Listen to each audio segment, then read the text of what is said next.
They say revolutions are not just fought with guns. They're fought with symbols, with legacies, with moments that freeze time and force the world to listen.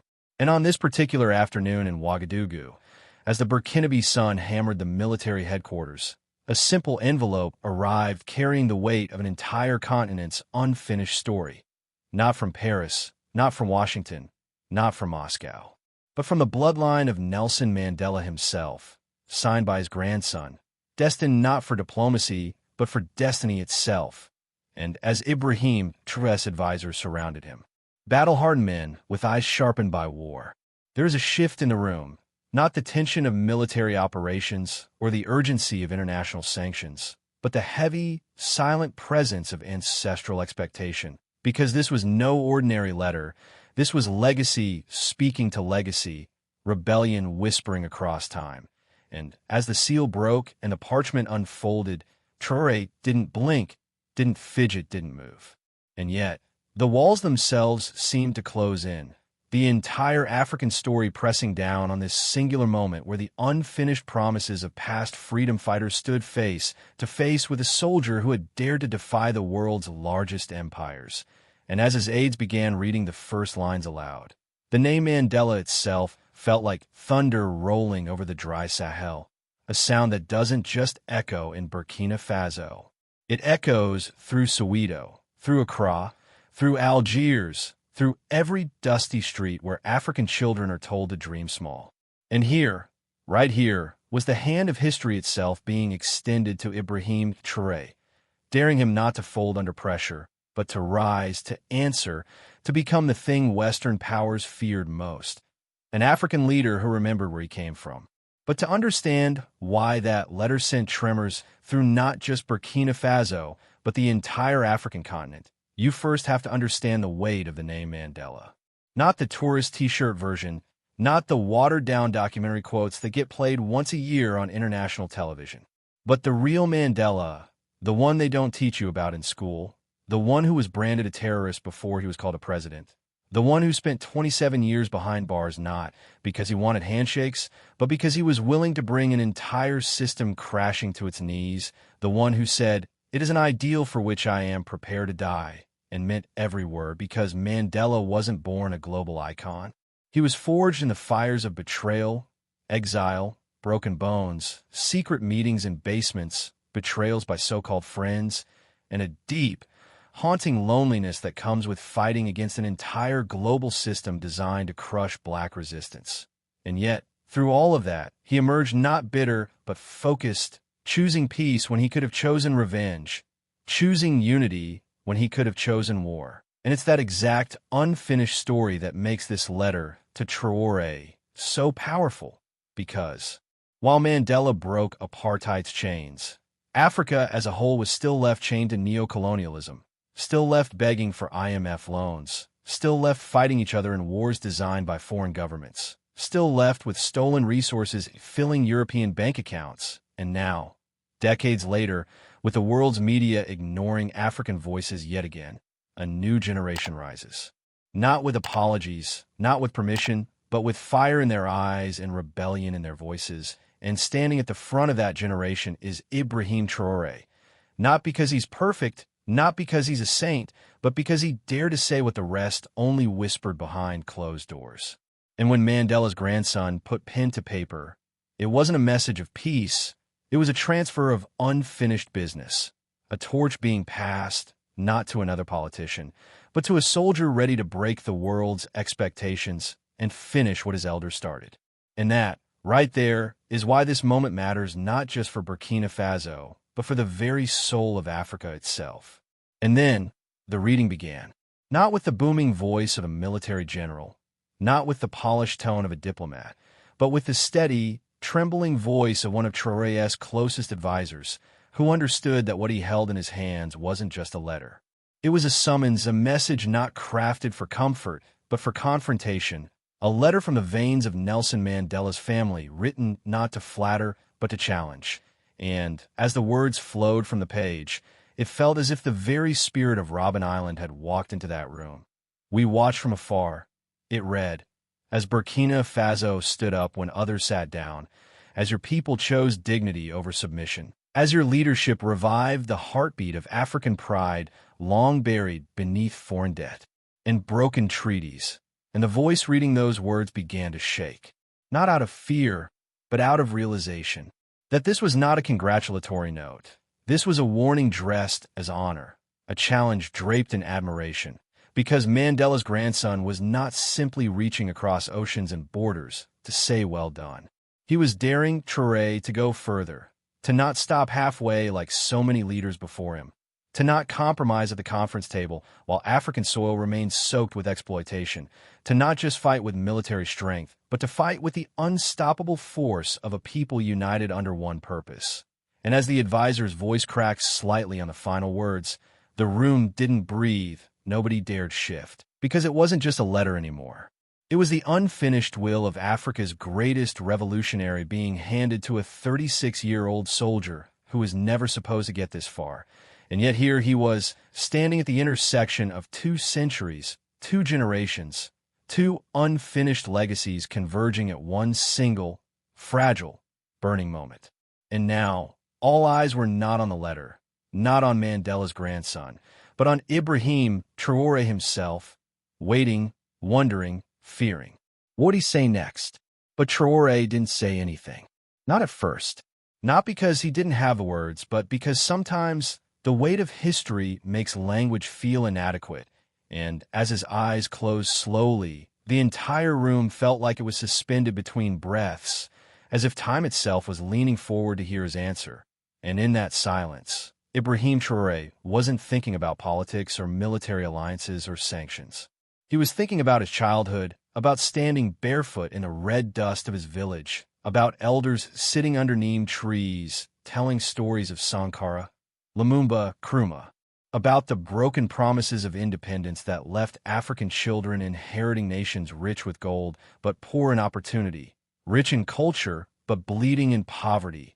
And suddenly, that silence became louder than any speech he could give, because in that moment of reflection, it was no longer just about Burkinafaso. It was about the millions of voiceless Africans across the continent, the forgotten villages, the orphans of war, the students carrying protest signs while dodging bullets, the farmers losing their land to corporate greed, the miners working underground while billionaires sipped champagne in Paris. And all of that was pressing down behind his closed eyes, waiting, boiling, rising. And yet he stood still, silent as a mountain before a storm, silent like the rebel who knows the first shot is about to be fired, silent like a soldier standing at the edge of history itself. And in that silence, everyone in that room realized that something bigger than them was happening, that they were witnessing not a reaction, but a becoming. The moment a revolutionary transforms from a leader of one country into a symbol for an entire continent. And when his eyes finally opened again, it wasn't just Traoré standing there. It was Africa itself, staring back, daring the world to test its patience one more time. And then, like thunder rolling out of a silent sky, Traoré finally spoke. Not with shouting, not with clenched fists, but with the terrifying calm of a man who knows exactly what he's about to unleash upon the world. And the words that came from his mouth would not just echo through that tiny war room. They would rip through every artificial border Europe had ever drawn on African soil, because what Traoré said in that moment was not a response to Mandela's grandson. It was a declaration to every African breathing across this planet. Africa will finish what it started. Now, and the weight of those 7 words hit harder than sanctions, harder than bullets, because in that sentence was a declaration of war, not just against foreign powers, but against Africa's own failures, against the betrayals of former leaders, against the compromises that sold out futures for personal gain. And as those words landed, his generals didn't cheer. They stood frozen because they knew what it meant.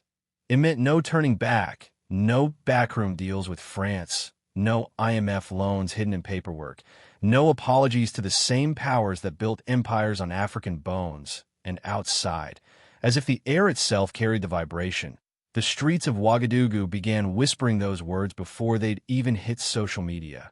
And within hours, students in Dakar were scribbling them on the backs of school notebooks. Artists in Nairobi were spray painting them on alley walls. Rebel groups in Mali were carving them into rifles. And WhatsApp groups from Johannesburg to London started filling with that same phrase like wildfire. And for the first time in a generation, the children of Africa were speaking one language, one sentence, one promise. We're not asking anymore. We're finishing this. And from that moment forward, no Western media blackout could contain it, because now legacy wasn't just a story in textbooks. It was a weapon in the mouths of the living, loaded and aimed at the systems that had held them back for centuries, and the world was about to find out exactly what finishing meant. The panic started almost instantly, not in Ouagadougou, but in the polished offices of Paris, in the oak-paneled conference rooms of Brussels, in the intelligence war rooms of Washington. Because they didn't fear Ibrahim Traoré's military strength. They feared his influence. They feared his words. They feared that ancient European nightmare of a unified Africa suddenly waking up from its engineered poverty and realizing its strength. And within hours, encrypted cables were flying between embassies. Intelligence agencies began compiling profiles of student leaders across the continent. Social media monitoring teams flagged posts in Swahili, Wolof, and Yoruba. Because this wasn't just a slogan anymore. It was an uprising with a soundtrack, a rebellion with choreography, a storm with direction. And in back rooms far from cameras, Western diplomats began meeting with their favorite African presidents, the comfortable ones, the ones who still wore Italian suits while their citizens walked barefoot, the ones who still hosted IMF parties while children starved outside government buildings. And suddenly those leaders were being pressured to distance themselves from Burkinafaso, to condemn the movement, to talk about stability, to issue hollow statements about democratic norms. But the truth was leaking out faster than they could contain it. Because for the first time, African youth didn't care about the old slogans of diplomacy. They wanted completion, they wanted retribution, they wanted ownership. And as European leaders scrambled to reassure oil companies and mining giants that everything was under control, the reality was obvious to anyone paying attention. The ground was shifting beneath their feet, and no amount of press conferences or token aid packages could put out a fire that was being fed by a generation that had memorized the names of every African leader who had ever betrayed them. And now, with those 7 words from Traoré burning hotter each day, the West wasn't just fighting Burkina Faso. They were fighting Africa's memory, and worse. They were fighting its future and losing ground every second. And then it happened. The spark turned to wildfire, not on the orders of generals, not by the speeches of presidents, but by the unstoppable heartbeat of Africa's youth. From Kinshasa to Khartoum, from Lagos to Lusaka, entire classrooms erupted into political debates. Neighborhood gatherings turned into strategy sessions. Young poets began turning graffiti into manifestos. Musicians in Cape Town dropped lyrics so sharp that entire governments flinched.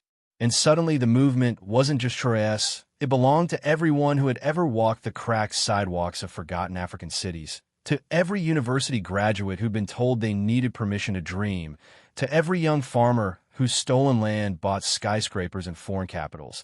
And as that phrase, Africa will finish what it started, echoed across mobile phones, across pirate radio stations, across street protests that no longer asked but demanded.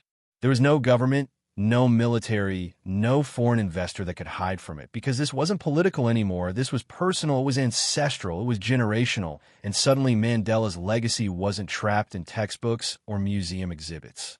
It was alive again, reborn in the mouths of 19-year-olds who'd never even been taught real African history in their own schools, yet instinctively knew they were carrying something older, something sacred, something dangerous. And in this storm of chants and flags and fists raised high, one terrifying truth became clear to the powers that be.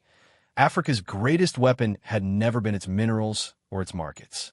It was its memory, its unity, and the terrifying realization that the very generation they had tried to distract with reality shows and imported fast food was now coming for the future their ancestors were promised, and they were coming with nothing left to lose.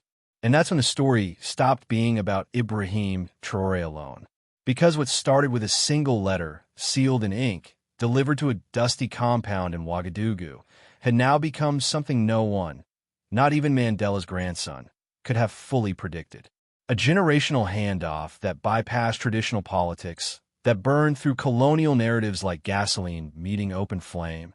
And as the movement spread, as youth in Ghana began quoting Sankara in dance halls, as graffiti artists in Dakar spray-painted, "We will finish what we started," in bold black strokes over faded European embassy signs, something ancient began to reawaken.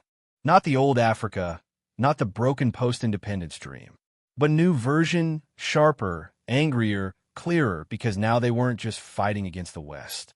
They were fighting against the parts of themselves that had allowed the betrayal to continue. And this is why Traoré's reaction shocked Africa. Not because it was loud, but because it was clear, because clarity is more dangerous than protest, more terrifying than warships.